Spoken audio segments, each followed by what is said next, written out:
కంచిపట్టు చీరల సామ్రాజ్యం తెలుగు ప్రజల షాపింగ్ ప్రపంచం వారాహి సిల్క్స్ కూకట్పల్లిలో ఏప్రిల్ 4న గొప్ప ప్రారంభం.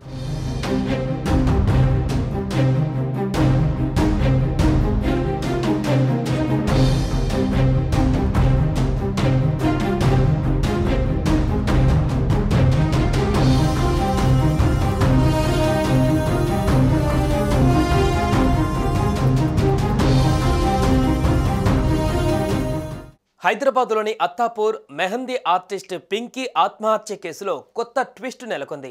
ఈ కేసులో కీలక ఆధారాలను పరిశీలించిన పోలీసులు ఆమె భర్త అమిత్ లోయాను అదుపులోకి తీసుకున్నారు.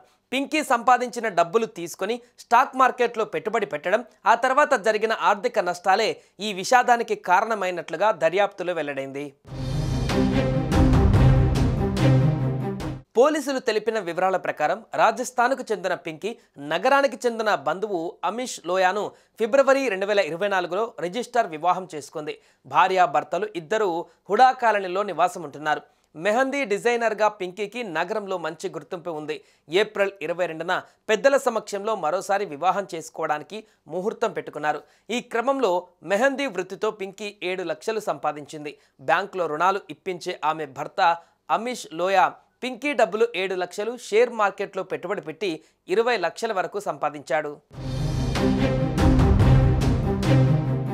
అయితే మొత్తం 20 లక్షలను షేర్ మార్కెట్లో పెట్టాడు అమిత్ లోయా. దీంతో మొత్తం నష్టం వచ్చింది. అటు చూస్తే వివాహం తేదీ సమీపిస్తుండగా డబ్బులు లేకపోవడంతో కొంతకాలంగా పింకీ ఒత్తిడికి గురవుతుంది. ఈ వ్యవహారం పైన పింకీ అమిత్ మధ్య తీవ్ర వాగ్వాదం జరిగింది. డబ్బుల విషయంలో పెరిగిన వివాదం, పోయిన డబ్బు కారణంగా పింకీ తీవ్ర మనస్తాపానికి గురైంది. గతేడాది రిజిస్టర్ మ్యారేజ్ చేసుకున్న పింకీ, అమిత్ ఇద్దరు బాగా సంపాదించి ఈ ఏడాది డిసెంబర్లో పెద్దల సమక్షంలో పెళ్లి చేసుకోవాలని ప్లాన్ చేసుకున్నారు. అయితే అమిత్ తీసుకున్న ఆర్థిక నిర్ణయాలు వారి భవిష్యత్తు పైన తీవ్ర ప్రభావం చూపించాయి.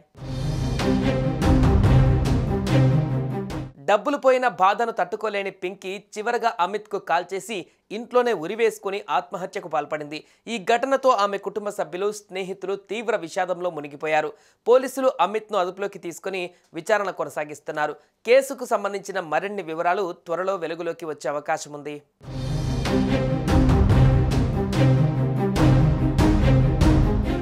సుమన్ టీవీలో మీ పర్సనల్ అండ్ బిజినెస్ ప్రమోషన్స్ కోసం కింది నెంబర్కి కాంటాక్ట్ చేయండి.